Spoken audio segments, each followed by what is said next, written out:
Déjà, pourquoi avoir choisi la Haïta? Parce que ça a commencé avec une pièce de théâtre. Pourquoi ne pas vous être attaqué à un autre style musical ou... Euh, Pourquoi l'Aïta? C'est un peu pop. C'est un peu. C'est la chose qu'on connaît tous, mais qu'on ignore en fait. Il y a, à chaque fois que je posais la question aux comédiens s'ils connaissaient une chanson, ils commençaient toujours Ah, le radé, l'alwa, mais après, ça s'épuise. Il n'y a jamais la suite des paroles. Il y avait du code là. Par exemple, je m'attaque un peu à l'Aïta Zaria. C'est du chinois. C'est indéchiffrable, c'est impossible. Et Amine, par exemple, parfois, il prenait la chanson, il la faisait ralentir pour entendre les hadas. Et ça pose un peu une question d'elle, pourquoi elle camouflait? Est-ce qu'il y a des paroles qu'elle pouvait pas dire? Peut-être des critiques, d'elle, qiyad. Euh, et tout ça, ça m'intriguait parce que ça compose un peu de l'identité mystérieuse qu'on a aussi, qu'on n'a jamais mis au clair. Qu'est-ce qu'on est?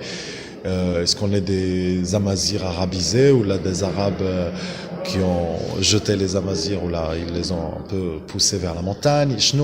Et l'identité, il faut l'assumer. Et pour moi, l'Aïta, c'est comme c'est comme des actualités rapportées, des actualités de l'époque, qui m'aident un peu à déchiffrer aussi les clés de l'identité. Ah, justement, on va parler de ces actualités rapportées et de patrimoine oral dont vous avez...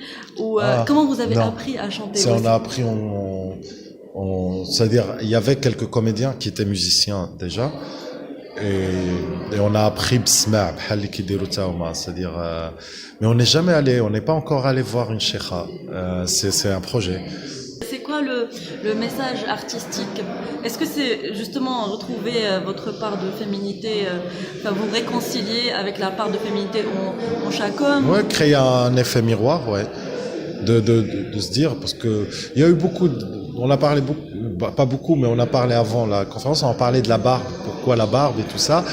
Et parce qu'il y a plein de gens qui ont la barbe et pour eux, c'est quelque chose de virilité, lié à la virilité et tout ça.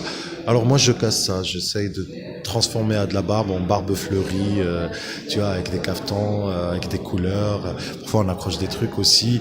Et c'est juste pour désacraliser cette image et surtout aussi effacer.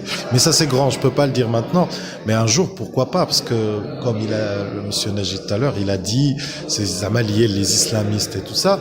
Mais c'est les médias aussi qui ont créé cette image. Alors que moi, je connais des barbus ici qui sont pas du tout comme ça.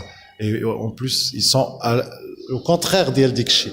Donc oui, j'ai envie de défendre ça, ces hommes barbus qui sont aussi femmes que des femmes sans barbe.